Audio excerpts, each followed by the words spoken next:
राहू दे, मला कंटाळा आलाय.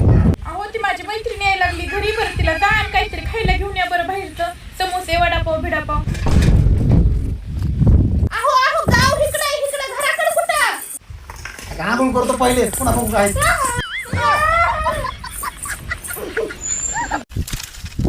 ए पुंगारी कुठं चाललात?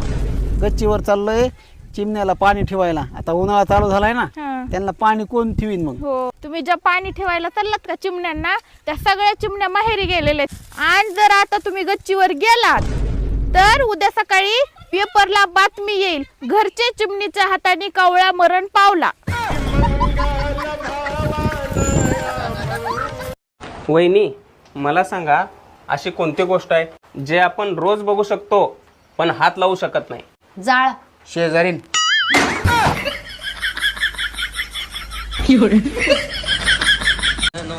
अगर गलती से किसी ने मेरे अकाउंट में 3 करोड़ रुपए डलवा दिए तो 1 करोड़ का तो लूँगा घर, 1 करोड़ की लूँगा गाड़ी और बचे हुए 1 करोड़ को डोनेट कर दूँगा. पर फिर यार मेरे पे खर्चा नहीं बचेगा, सारा पैसा तो ख़त्म हो जाएगा.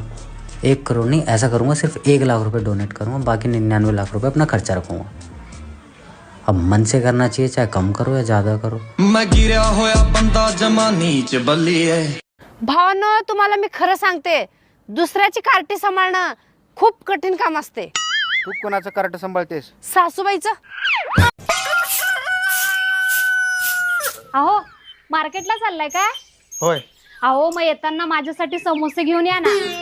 अगं काय समोसा खात्यास, ते आपल्या हेल्थसाठी चांगलं नसतंय. बरं मग एक काम करा, समोसेच्या जागी ना 1-1 किलो काजू आणि बदाम घेऊन या, ते तर आपल्या हेल्थसाठी चांगलं असते ना. एक काम करतो, समोसाच घेऊन येतो. काय कधी न कधी मारायचंच आहे, खाऊन पिऊन मरू.